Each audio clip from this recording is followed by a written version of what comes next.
So guys, आज की जो वीडियो है उसके अंदर हम सी प्लस प्लस के अंदर आइडेंटिफायर्स को एंड गो टू स्टेटमेंट को पढ़ेंगे।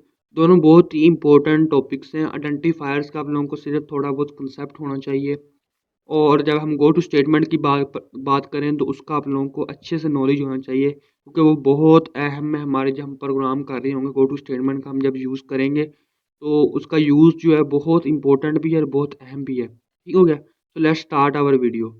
सबसे पहले जो है हम अपना टॉपिक लिख लेते हैं, identifiers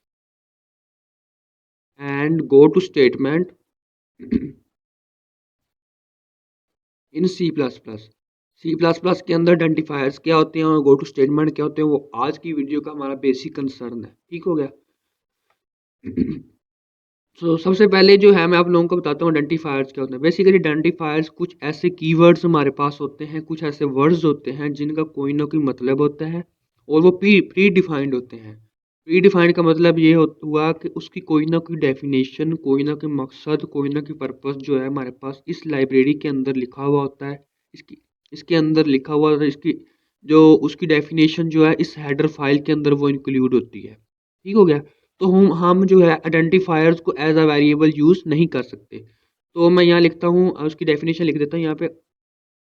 identifiers are specific words, कह सकते हैं वर्ड्स आर प्री डिफाइंड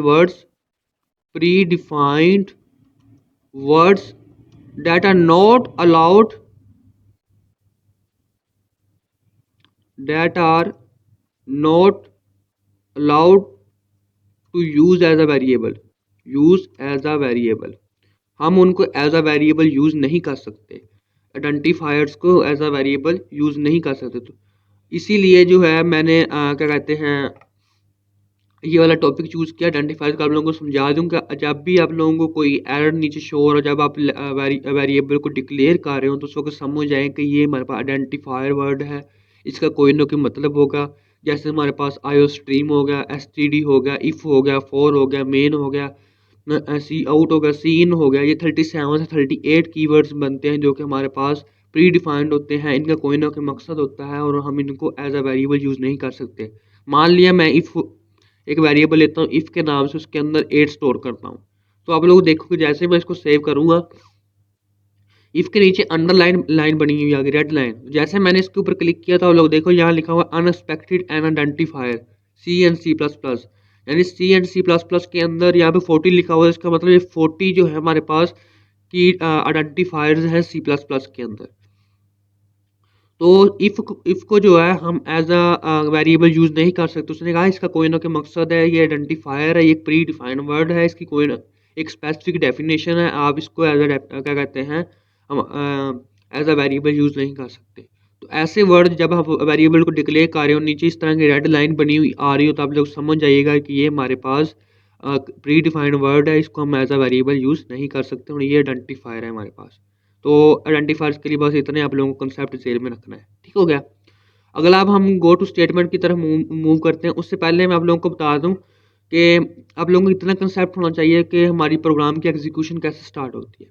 मान लिया सबसे पहले जैसे मैंने प्रोग्राम लिखा, इसको मैंने रन किया, तो हमारे प्रोग्राम की एग्जीक्यूशन सबसे पहले छठी लाइन एग्जीक्यूट होगी, फिर 7 होगी।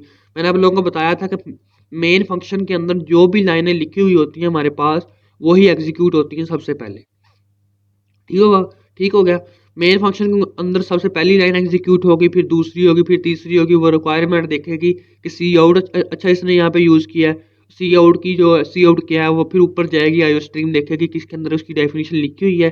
अगर लिखी हुई है तो वो फिर उसको एरर नहीं शो करेगा। ठीक हो गया? तो इसको सबसे पहले वो रीड कभी भी नहीं करता, एसटीडी को भी रीड नहीं करेगा। जहाँ इसके नीचे ज़रूरत होगी उसको देखेगा कि यहाँ इसकी ज़रूरत थी, आप लोगों ने ऊपर लिखा है। अगर लिखा होगा तो फिर वो एरर नहीं शो करेगा, अगर नहीं लिखा तो फिर वो एरर शो करेगा। तो गो टू स्टेटमेंट बेसिकली हम यूज करते हैं। Go to statement is use to jump execution from specific line to specific line. हम गो टू स्टेटमेंट यूज करते हैं किसी, फर्ज के हम लोग छठी लाइन से जो है हमारे 10th लाइन तक जो है, या एक मिनट रुके, मान लिया मैं छठी लाइन से क्या कहता हूँ मूव जंप करके सीधा जो है 11 लाइन पे जो है यहाँ पे मैं चाहता हूँ कि सीधा हमारा प्रोग्राम पहुँच जाए। दरमियान में जो 7 8 9 10 जो लाइनें हैं ये एग्जीक्यूट ही ना हो, यहाँ तक जो हमारे पास ये वाली लाइन एग्जीक्यूट ना ही हो। ठीक हो गया। तो उस वक्त जो है हम गो टू स्टेटमेंट यूज़ करते हैं। Go to statement basically use इसलिए होती है हमारे पास ताकि specific line to specific line हम जंप कर सकें। ठीक हो गया। तो मैं यहाँ पे डेफिनेशन लिख देता हूँ गो टू स्टेटमेंट की। Go to statement is used to jump from specific line to specific line to specific line। ये एक खास लाइन से खास लाइन तक जो है हमारे पास जंप करती है। एक फ़र्ज़ किया हम लोग 7 से जो है 11 तक जंप करवाना चाहते हैं। 7 से सीधा जो प्रोग्राम या एग्जीक्यूशन है 11 तक पहुंच जाए और 8 9 10 जो है वह एग्जीक्यूट ना हो। तो एक स्पेसिफिक लाइन ये होगी जहाँ से हम जंप करवाना चाहते हैं। और नहीं 11 जो है फ़र्ज़ किया यहाँ पे मैं गो टू लिखता हूँ तो यहाँ से जंप करवा कर सीधा मैं 7 पे भी आ सकता हूँ, 7 से सीधा जंप करवा के 11 पे भी जा सकता हूँ। तो ये दोनों कंडीशन है। मैं यहाँ पे बना देता हूँ। ये देखें, मान लिया हमारे पास एक लाइन ये है, दूसरी लाइन ये है हमारे पास, तीसरी लाइन ये है, चौथी लाइन ये है हमारे पास, पांचवी लाइन ये है।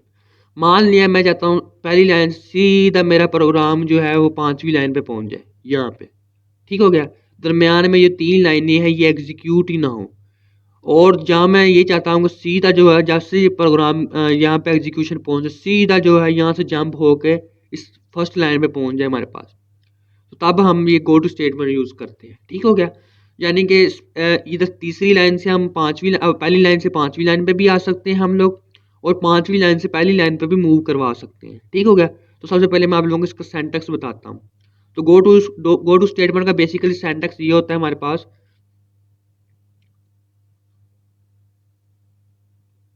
सेंटेक्स जो है हमारे पास ये होता है, सबसे पहले जो है हम वो लाइन लिखते हैं जहाँ पे जंप करवाना है, जहाँ तक जंप करना है। तो मैं लिखता हूँ यहाँ पे स्टार्ट। यहाँ पे आप लोग कोई भी कीवर्ड यूज़ कर सकते हैं, एनी नेम कुछ भी यहाँ पे स्टार्ट के जगह पे लिख सकते हैं, यानी कि जिस लाइन पे आप लोग चाहते हैं कि हमारा जो कर्सर मूव हो किस लाइन पे आ जाए। ठीक हो गया। तो ये हमारे पास स्पेसिफिक लाइन है जहाँ पे आप लोग मूव करवाना चाहते हैं। उसके बाद हम जो है दूसरा जो यूज़ करते हैं वो लिखते हैं गो टू स्टार्ट। तो आप लोग इस लाइन से जहाँ ये लाइन पे ये लिखा होगा उस लाइन से सीधा मूव करके आप लोग स्टार्ट पे आ जाओगे।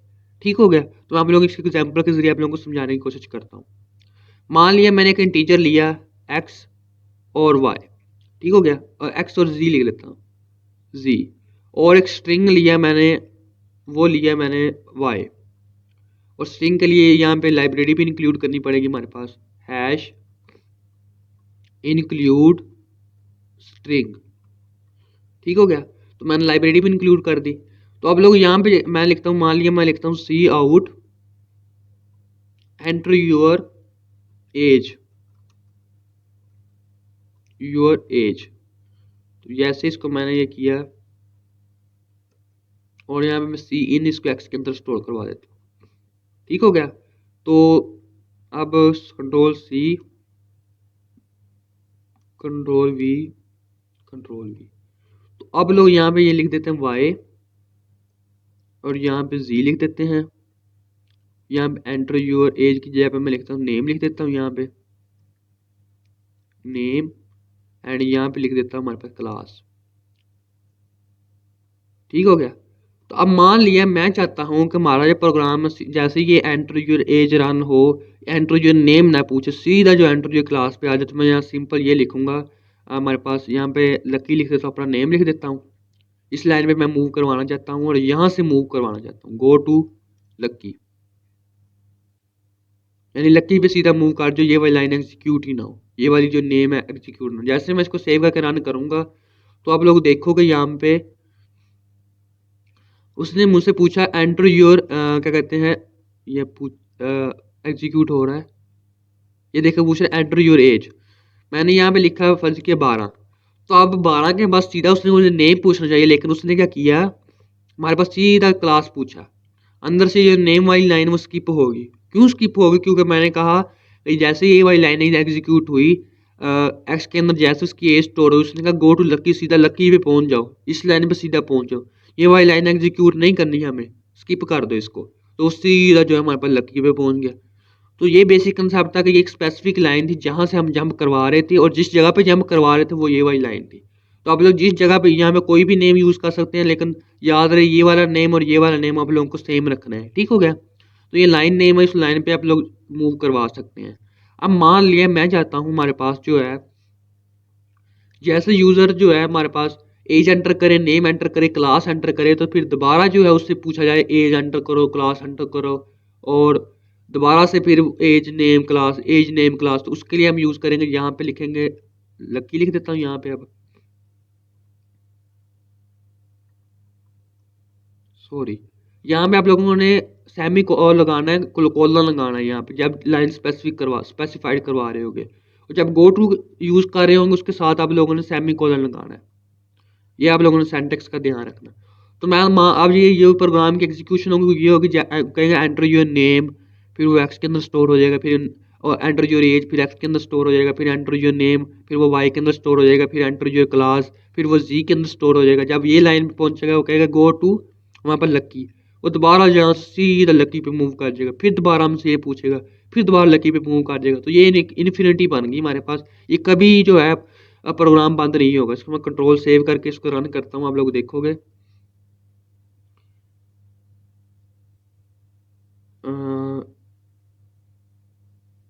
हो रहा है।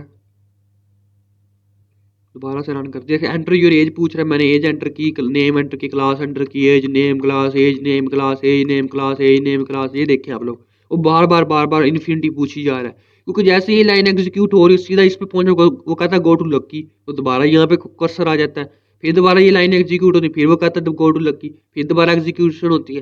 तो ये इन्फिनिटी लूप बन गए थे हमारे पास, कभी ये बंद नहीं होगा। लूप कह सकते हैं, इसे कुछ भी कह सकते हैं। जब लूप पढ़ेंगे तो उसमें भी आप लोगों को यही पढ़ाऊंगा मैं आप लोगों को। तो अगर आप लोगों को ये गो टू स्टेटमेंट वाला जो कंसेप्ट समझ में आ गया कि हम जो स्पेसिफिक लाइन को कैसे स्किप कर सकते हैं, तो आगे हम कंडीशंस को पढ़ेंगे, लूप्स को पढ़ेंगे, तो उसके अंदर आप लोगों के लिए बड़ी आसानी होगी कि आप लोगों को समझ लग जाएगी कि कैसे हमने कुछ लाइनों को एग्जीक्यूट करवाना है, कुछ को स्किप करवाना है, कुछ को स्पेसिफिक लाइनें रखना है। तो उस वक्त जो है हम इफ़ एल्स यूज़ करेंगे। लेकिन आप लोगों को गो टू स्टेटमेंट का पढ़ाने का मकसद ये है कि हम लोग कुछ लाइनों को एग्जीक्यूट करवाएंगे, कुछ को स्किप करवाएंगे, ठीक हो गया। एक स्पेसिफिक लाइन से स्पेसिफिक लाइन की तरफ हम जंप करेंगे।